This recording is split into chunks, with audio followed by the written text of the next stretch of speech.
Longtemps, je me suis couché de bonne heure. Parfois, à peine ma bougie éteinte, mes yeux se fermaient si vite que je n'avais pas le temps de me dire « je m'endors ». Et une demi-heure après, la pensée qu'il était temps de chercher le sommeil m'éveillait. Je voulais poser le volume que je croyais avoir encore dans les mains et souffler ma lumière.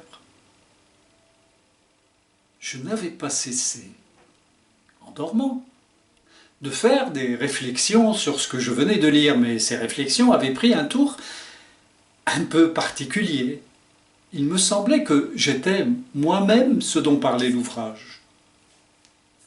Une église, un quatuor, la rivalité de François Ier et de Charles Quint. Cette croyance survivait pendant quelques secondes à mon réveil. Elle ne choquait pas ma raison, mais pesait comme des écailles sur mes yeux et les empêchait de se rendre compte que le bougeoir n'était plus allumé. Puis, elle commençait à me devenir inintelligible, comme, après la métempsychose, les pensées d'une existence antérieure. Le sujet du livre se détachait de moi, j'étais libre de m'y appliquer ou non. Aussitôt, je recouvrais la vue. Et j'étais bien étonné de trouver autour de moi une obscurité douce et reposante pour mes yeux, mais peut-être plus encore pour mon esprit, à qui elle apparaissait comme une chose sans cause, incompréhensible, comme une chose vraiment obscure. Je me demandais quelle heure il pouvait être. J'entendais le sifflement des trains, qui, plus ou moins éloignés, comme le chant d'un oiseau dans une forêt relevant les distances, me décrivait l'étendue de la campagne déserte où le voyageur se hâte vers la station prochaine.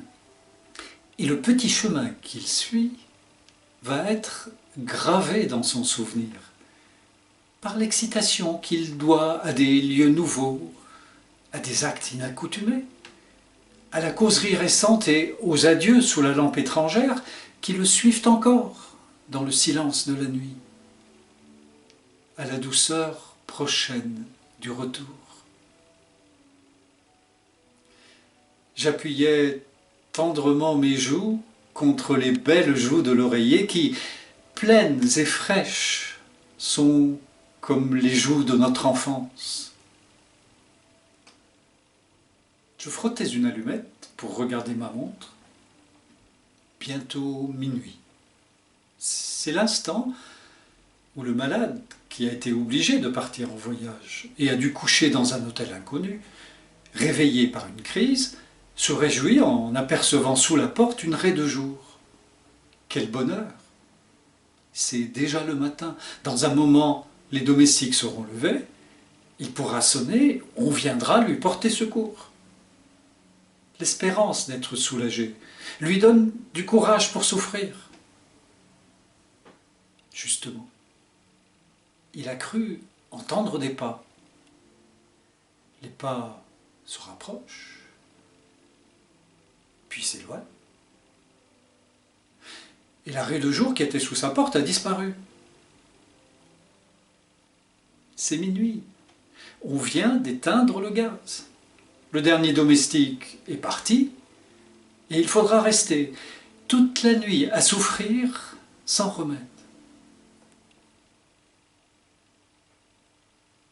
Je me rendormais et parfois je n'avais plus que de courts réveils d'un instant, le temps d'entendre les craquements organiques des boiseries, d'ouvrir les yeux pour fixer le kaléidoscope de l'obscurité, de goûter, grâce à une lueur momentanée de conscience, le sommeil où étaient plongés les meubles, la chambre, le tout dont je n'étais qu'une petite partie et à l'insensibilité duquel je retournais vite m'unir.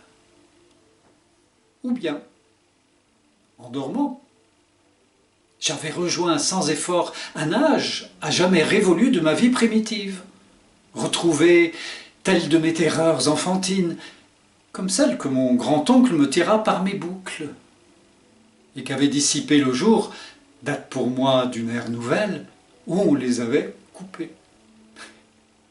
J'avais oublié cet événement pendant mon sommeil.